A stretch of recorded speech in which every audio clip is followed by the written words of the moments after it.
habla derecho penal. Las organizaciones de delincuencia organizada requieren dar legalidad al dinero y demás bienes obtenidos de su actividad criminal, y lo hacen a través de la legitimación de capitales, el lavado de dinero o el blanqueo de capitales, que consiste en incorporar al sistema financiero estos fondos o ganancias procedentes de sus acciones ilícitas. No se trata de un fenómeno delictivo nuevo. Se cree que en la antigua Grecia ya existía cuando se acuñaban monedas por una sola cara y se le aplicaban placas de plata de menor calidad. A principios del siglo XX, la mafia en Estados Unidos ideó la forma de dar apariencia de legalidad al dinero procedente del contrabando de licores, tráfico de armas, prostitución, tráfico de tabaco y cigarrillos, entre otros delitos. Para ese momento, la mafia adquirió una red de lavanderías para entonces lavar literalmente en las lavadoras el dinero que salía de las bóvedas del gobierno y así dar apariencia de uso y circulación a los billetes, y de allí el nombre de lavado de dinero.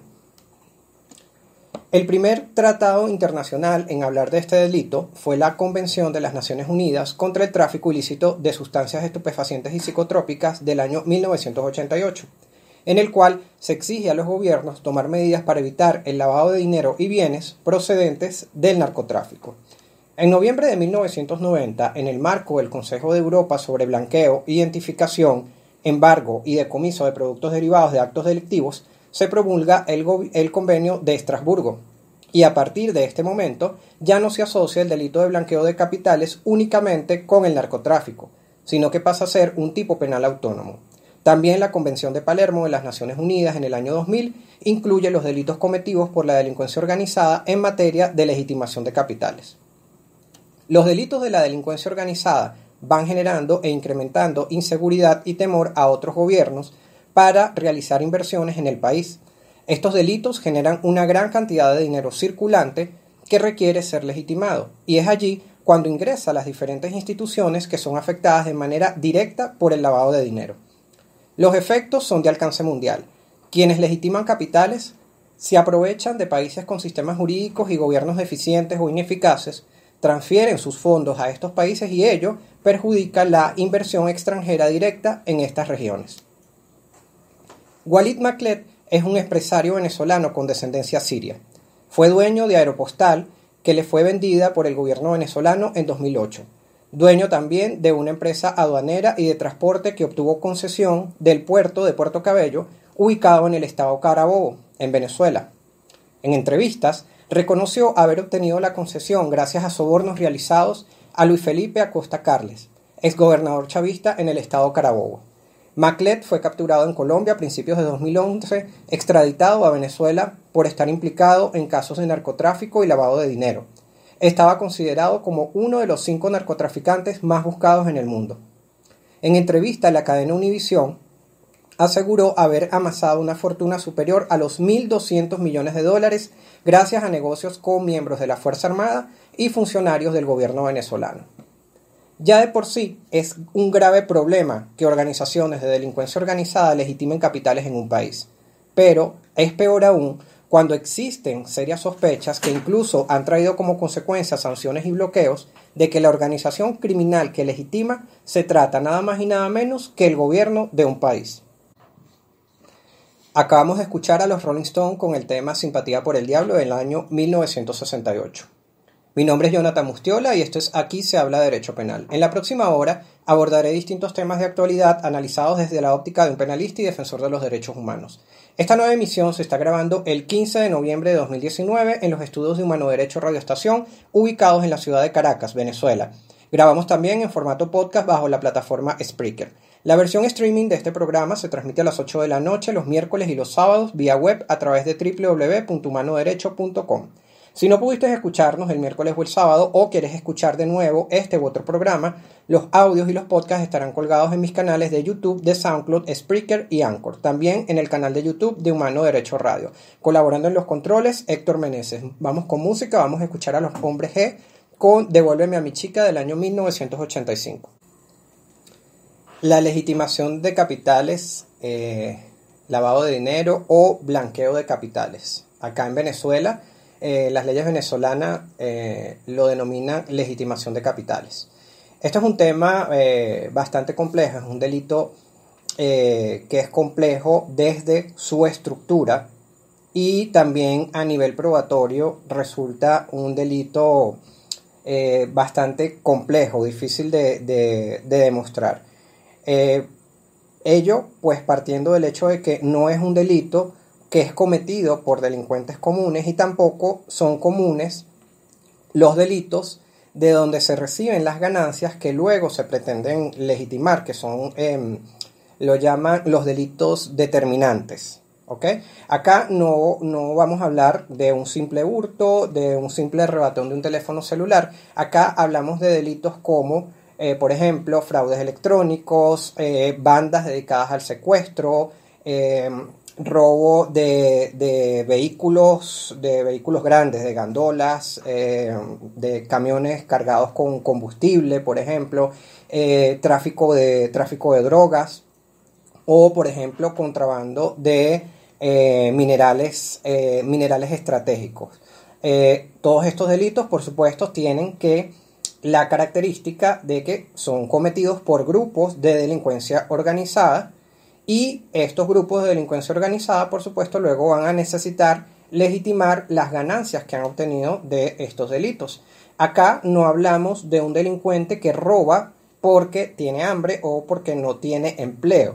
Acá la tipología del legitimador es lo que uno conoce, lo que uno denomina en derecho penal como delincuentes de cuello blanco. Por eso es que necesariamente la delincuencia organizada siempre está detrás del delito de legitimación de capitales.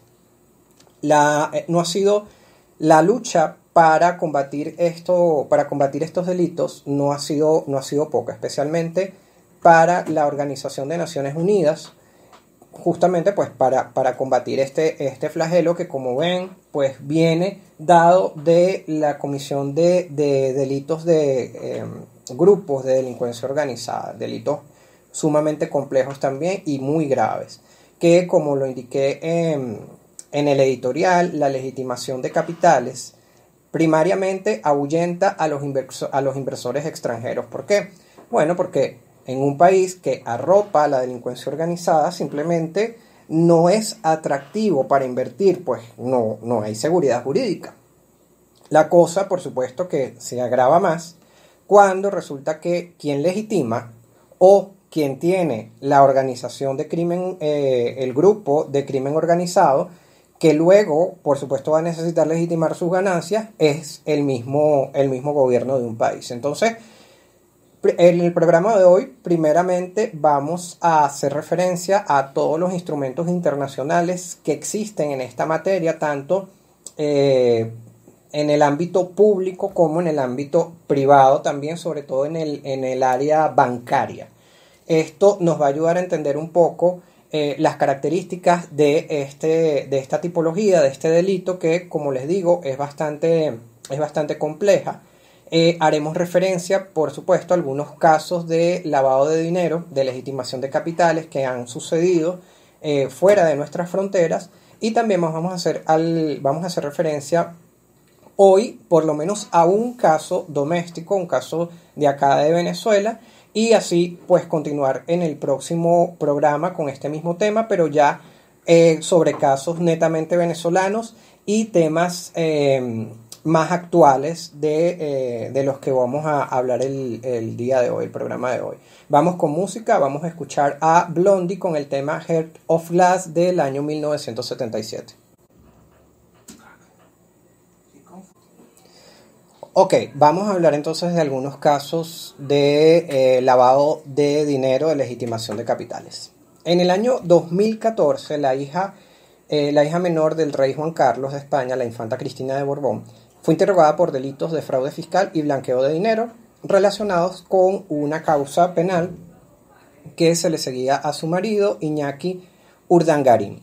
Esta es la primera vez que un miembro de la familia real de España debe comparecer ante un tribunal en cualidad de imputado.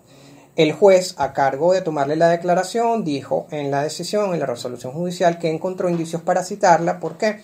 Bueno, porque ella comparte el 50% de la propiedad de la empresa Aisun, a la que desvió dinero en la que se desvió dinero que Urdangarín obtuvo de forma ilícita, de acuerdo a una investigación que se venía desarrollando desde el año 2011.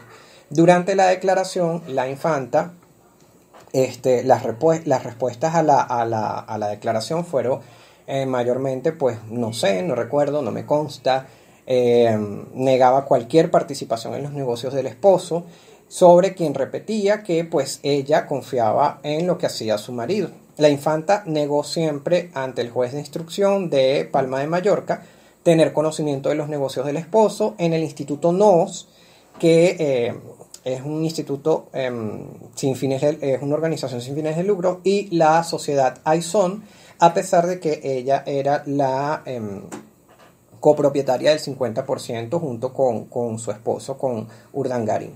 Al igual que a su marido, a la infanta se le interrogó por la presunta comisión de los delitos de blanqueo de capitales y fraude fiscal. Ella finalmente fue acusada formalmente por los delitos de fraude fiscal y lavado de dinero. Tanto su esposo, Urdangarín, y el socio, Diego Torres, ellos recibieron contratos de la administración pública a través del Instituto NOS, que es una organización sin fines de lucro. En la investigación se encontró o se determinó que Urdangarín y el socio cobraron más de 8 millones de dólares a los gobiernos de Baleares y la Comunidad Autónoma Valenciana por organizar unos eventos en los que solamente invirtieron 3 millones de dólares. Los contratos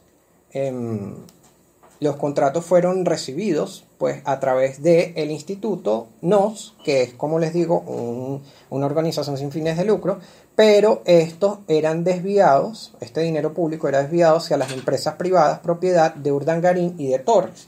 Una de esas empresas era Aizón, y por eso es que citan a la infanta Cristina, porque ella junto con el esposo son los dueños de esa empresa. Cristina y el esposo pues gastaban dinero de esta empresa de Aizón para cuestiones personales, y ellos lo justificaban como gastos de la empresa, y por eso es que la acusan también de fraude fiscal. Luego tenemos un caso que fue en el año 2015 que pasó en la FIFA, y que tiene que ver también con la Copa América. En mayo de 2015, 2 días antes de una nueva elección en la FIFA, varios ejecutivos fueron detenidos por casos de corrupción. Luego de la elección, el 2 de junio de 2015, el propio presidente de la FIFA en funciones, Joseph Blatter, que había sido reelecto, decide renunciar al cargo y convoca a una nueva elección para la presidencia de la FIFA. El FBI había empezado investigaciones en el año 2011.